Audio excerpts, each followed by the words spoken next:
नमस्कार मित्रों, मैं राकेश कुमार झा, एक वरिष्ठ पत्रकार और सिविल सर्विसेज कोच हूं। आज पूर्व प्रधानमंत्री श्री अटल बिहारी वाजपेयी जी की पुण्य स्मृति है। इस पुण्य स्मृति में एक व्याख्यान माला का आयोजन किया गया है।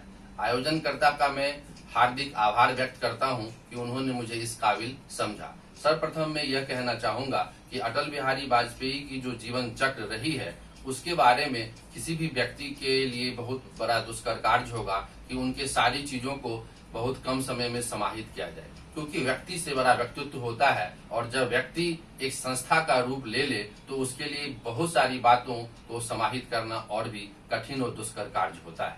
जी हाँ मित्रों, चूंकि अटल बिहारी वाजपेयी भारत के ही नहीं विश्व के सर्वश्रेष्ठ नेताओं में से एक थे। उन्होंने लगातार अपने जीवन काल में अलग अलग खंडों में अलग अलग ऐसे अद्भुत कार्य किए जिसका आज भी हम सभी भारतीयों को बहुत गर्व महसूस होता है।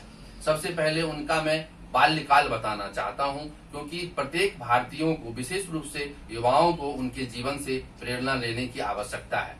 आजादी से पूर्व ही उनका जन्म हुआ और उस समय में भी उन्होंने बहुत सारी ऐसी व्यवस्थाएं देखी जिससे उनका मन, बाल मन जो था वो काफी आह्लादित हुआ। बाल मन जो काफी इस बात को देखा कि किस तरह से सामाजिक और राजनीतिक समस्याएं थीं।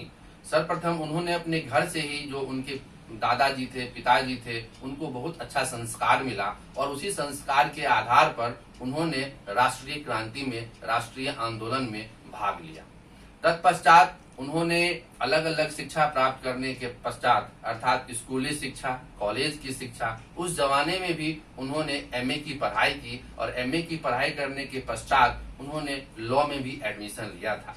लॉ में एडमिशन के दरमियान ही उन्हें ऐसी भावना आई कि जो हमारा राष्ट्र है, जो हमारा देश है, वो परतंत्र है। कहीं न कहीं परेशानियां यहाँ हमारे देश के अंदर है। इसीलिए उन्होंने भारत छोड़ो आंदोलन में भी भाग लिया। उसमें कहा जाता है जेल भी गए। उनके जो बाकी जो सहपाठी लोग थे, इसमें भी काफी लोगों ने उनको सहायता प्रदान की। तत्पश्चात जब भारतीय जनसंघ की स्थापना हुई, उस समय में भी उन्होंने काफी ऐसे कार्य किए जो हमारे लिए गौरव की बात है। श्यामा प्रसाद मुखर्जी हो, चाहे दीनदयाल उपाध्याय हो, उन सभी का बहुत बड़ा व्यापक उनके व्यक्तित्व पर प्रभाव पड़ा। और आजादी के बाद जो चुनाव हुए, उस चुनाव में भी उन्होंने भाग लिया और भाग लेने के पश्चात यह साबित किया कि किस तरीके से राष्ट्रवादी भावनाओं को आगे बढ़ाया जा सकता है। उनके बारे में प्रथम पूर्व प्रधानमंत्री पंडित नेहरू ने भी कहा कि यह व्यक्ति ऐसा व्यक्ति है जो आगे चलकर प्रधानमंत्री बनेगा। जयप्रकाश नारायण ने भी कहा कि इनके कंठ में सरस्वती माँ का निवास होता है। अर्थात वो सिर्फ प्रतिभा के धनी ही नहीं थे, बहुत बड़े वक्ता भी थे, बहुत बड़े कवि भी थे, बहुत बड़े लेखक भी थे। और सबसे बड़ी जो राष्ट्र प्रेम की उनकी भावना थी वो सर्वोत्तम थी। अर्थात वो लगातार राष्ट्र प्रेम की बात करते थे। उन्होंने अपने जीवन काल में, चाहे वो पंचधर्म हो, राष्ट्र धर्म हो या अन्य अखबार हो, उस सभी अखबारों का, पत्रिकाओं का उन्होंने संपादन किया। एक प्रखर वक्ता होने के साथ साथ एक प्रखर पत्रकार भी थे। उनके जीवन में पत्रकारिता के साथ साथ जो संजीदगी थी, जो उसके इथिक्स था, जो मोरल वैल्यूज था, वो बखूबी इस बात को बल देते थे कि एक पत्रकार को एक बेहतर लेखक भी होना चाहिए। एक लेखक होने के साथ साथ एक बुद्धिजीवी भी होना चाहिए और बुद्धिजीवी के साथ साथ जो संवेदनशीलता होनी चाहिए, उसका भी काफी महत्व रहता है। उन्होंने अपने जीवन काल में यह भी महसूस किया कि युवाओं को शिक्षा मातृभाषा में मिलनी चाहिए और इसीलिए जब सर्वप्रथम उन्होंने बाद में प्रधानमंत्री बने तो बच्चों की शिक्षा की भी बात उन्होंने की और उन्होंने कहा कि नहीं, लगातार जो है प्राथमिक शिक्षा मुफ्त मिले। मातृभाषा में भी उन्होंने शिक्षा की बात की। आज की जो आधुनिक राष्ट्रीय हमारा जो शिक्षा नीति आया है, तो कहीं न कहीं उनके भी विचार उसमें झलकते हैं। तो लगातार अटल बिहारी वाजपेयी अपनी बुद्धि, विवेक, कौशल से लोगों को प्रभावित करते रहे। यदि राष्ट्रीय लेवल पे देखा जाए तो कई ऐसे कार्य हैं, जैसे स्वर्णिम चतुर्भुज योजना, दिल्ली, कोलकाता, मुंबई, बेंगलोर, सभी, चेन्नई, सभी को जोड़ने का उन्होंने कार्य किया और काफी सराहनीय रहा। उनके काल में पूरे राष्ट्र की नदियों को भी जोड़ने की बात कही गई। उनके काल में कई ऐसे कार्य, अद्भुत कार्य हुए, जैसे पोखरण का परमाणु विस्फोट हुआ था।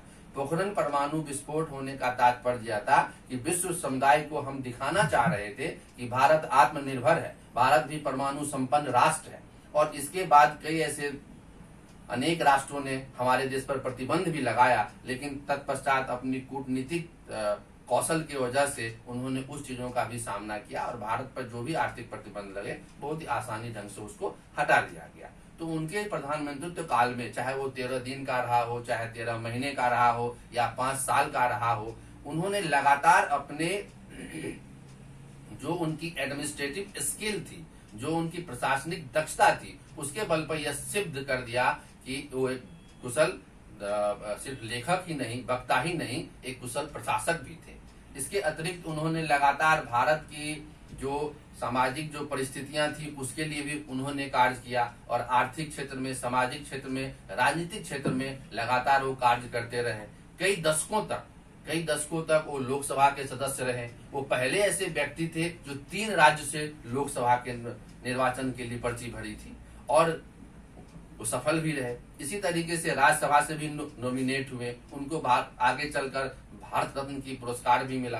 तो मेरा ये कहना है कि एक व्यक्ति कहाँ एक छोटे से जीवन को शुरू करके और इतना बड़ा विशाल रूप लेता है, इससे हमें सीखने की जरूरत है, प्रेरणा लेने की जरूरत है और लगातार वो अपने सामाजिक जीवन में, राजनीतिक जीवन में, व्यक्तिगत जीवन में इस चीज को चरितार्थ करते रहे, लगातार इस बात की वकालत करते रहे कि राष्ट्र का निर्माण हम सभी का पुनीत कर्तव्य है, राष्ट्र का निर्माण सर्वोपरि है, राष्ट्र धर्म सर्वोपरि है।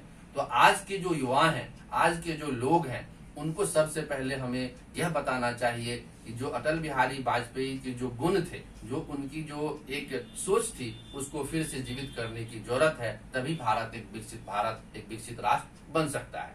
इतना ही नहीं, वो बार बार शिक्षा की भी बात करते थे। उनका ये कहना था कि जब तक समाज के अंदर निरक्षरों को शिक्षित नहीं किया जाएगा, तब तक भारत जो है समृद्ध नहीं बनेगा। अर्थात जो गरीबी है, जो लाचारी है, जो मजबूरी है, उसको भी खत्म करें, क्योंकि बिना गरीबी हटाए हुए हम किसी को भी संबल नहीं बना सकते हैं। और जब तक निरक्षरता नहीं हटेगी, तब तक गरीबी नहीं हटेगी, गरीबी नहीं हटेगी तो विकास नहीं होगा। फिर विकास के जो वादे हैं, विकास के जो मापदंड हैं, वो बिल्कुल सही नहीं माना जा सकता है। इतना ही नहीं, उन्होंने महिलाओं की शिक्षा की बात की। तो तमाम चीजों को देखते हुए हम यह कह सकते हैं कि सामाजिक, राजनीतिक, आर्थिक सभी मुद्दे पे उन्होंने अपनी अलग अलग समय में अलग अलग कौशल दिखाई और कुछ समस्याओं के बावजूद, कई समस्याएं उन्होंने अपने प्रधानमंत्रित्व काल में भी देखा, लेकिन उसको बखूबी उन्होंने सुलझाया भी। इतना ही नहीं, उन्होंने अपने प्रधानमंत्रित्व के काल में अलग अलग पार्टी के लोगों के साथ भी रणनीति बनाई, उनके साथ सरकार चलाया और वो एक अजात शत्रु थे, क्योंकि उनको विरोधी दल के नेता भी उन्हें कहीं न कहीं बड़े सम्मान की दृष्टि से देखते थे, क्योंकि वो राष्ट्र धर्म को लेके चलते थे। राष्ट्र धर्म के साथ साथ राष्ट्र धर्म को निभाना एक बहुत बड़ी बात होती है, क्योंकि आज के युग में जहां राजनीतिक मूल्यों का लगातार ह्रास हो रहा है, वैसे दौर में आदरणीय, माननीय, स्वर्गीय अटल बिहारी वाजपेयी ने इस कार्य को किया, जो कि हमारे लिए आदर्श साबित है। मैं फिर से यही कहना चाहूंगा कि उनका जीवन चक्र, चाहे वो कवि के रूप में, जैसे उन्होंने कई कविताओं की किताब लिखी, चाहे वो लेखक के रूप में, हमारे लिए बहुत ही अनुकरणीय है, हमारे लिए बहुत ही आदर्श के स्रोत हैं और हम सभी लोगों को इस बात को देखना है, समझना है। और मैं फिर से उनकी जो पुण्यतिथि पर सभी भारतवासियों को हार्दिक बधाई देता हूं। बधाई नहीं देता हूं, बल्कि यह भी कहता हूं कि उनके जीवन मूल्यों को अपने जीवन में भी उतारें, चरितार्थ करें और उसे आगे बढ़ाएं। तभी हम एक बेहतर भारत का निर्माण कर सकते हैं। और मेरा यही मानना है कि हम सभी भारतीय उनके जीवन के मूल्यों को प्रेरणा स्रोत माने, उनको तभी सच्ची श्रद्धांजलि होगी, तभी हम भारत एक विकसित भारत के रूप में देख सकते हैं। तो मित्रों, हम सभी भारतवासियों को फिर से उनके जन्म तिथि पर एक प्रतिज्ञा लेनी चाहिए, ताकि हम अच्छे भारत का निर्माण कर सकें। तो मैं फिर से सभी साथियों को अपने दिल की गहराइयों से हार्दिक धन्यवाद देता हूं कि आपने मेरे वक्तव्य को सुना। और आप सभी को मैं फिर से यही कहूंगा कि भारत एक बेहतर भारत बने, इसके लिए जहां भी हो, जैसे भी हो, जिस अर्थ में हो, जिस परिस्थिति में हो, उसके लिए ईमानदारी से हम सभी को राष्ट्र धर्म के साथ काम करना चाहिए। दोस्तों, फिर सभी को, आप सभी को बहुत बहुत हार्दिक बधाई देता हूं। जय हिंद।